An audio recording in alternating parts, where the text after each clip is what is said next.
Hi, I'm Tim from Troubleshooting.com, and today we're going to cover what to do if your LG TV red light is blinking and your TV won't go on. So there's 6 possible fixes I'm going to briefly cover. If you want any more details on any of them, then that's in the linked article below this video's description. So a blinking red light on your LG TV usually means that there's a problem with the power supply or with the power board or main board on your TV. First of all though, just check that your TV isn't running a software update. A flashing red light with the TV is a potential sign that it is updating, but it should only last for a few minutes. If you waited 10 minutes or so and the light is still blinking, then it's possible the software update has encountered a problem and is stuck in a loop. So you can try to power cycle your TV to reset it. Switch off and unplug your TV, then hold down the physical power button for at least 15 seconds. Wait for at least 30 minutes for any residual power to drain from the TV's capacitors. Then plug your TV back in and try switching it on again. And see if that for most people, that will usually fix it.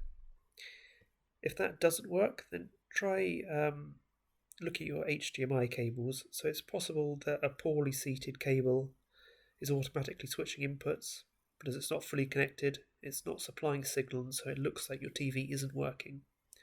So take all your HDMI cables out.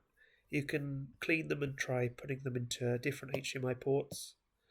But ultimately, if you take out all of your HDMI cables and then try switching your TV on using the button on the TV, and you're still seeing the blinking red light, then it's almost certainly not a problem with the HDMI cables. If your TV works fine without the HDMI cables in, then it's probably a flaw with the HDMI CAC settings that's stopping your TV coming on properly. So this is pretty common. What you'll need to do with all your HDMI cables taken out, you'll need to switch off HDMI CAC, which is called SimpLink on LG. So you'll find that in Settings, General, and then SimpLink, and you can then just switch it off. And if you then reconnect your HDMI cables, you shouldn't have any more problems with the red light blinking.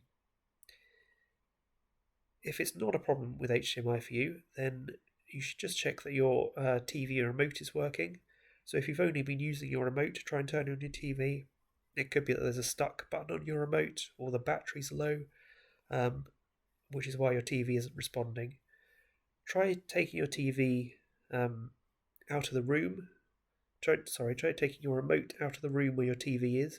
So if it's an RF remote, then it doesn't need line of sight. So make sure it's a couple of rooms away, so it's not causing so it can't connect to your TV. And then try using the physical buttons on your TV to switch it on. You should also just check your wall socket voltage.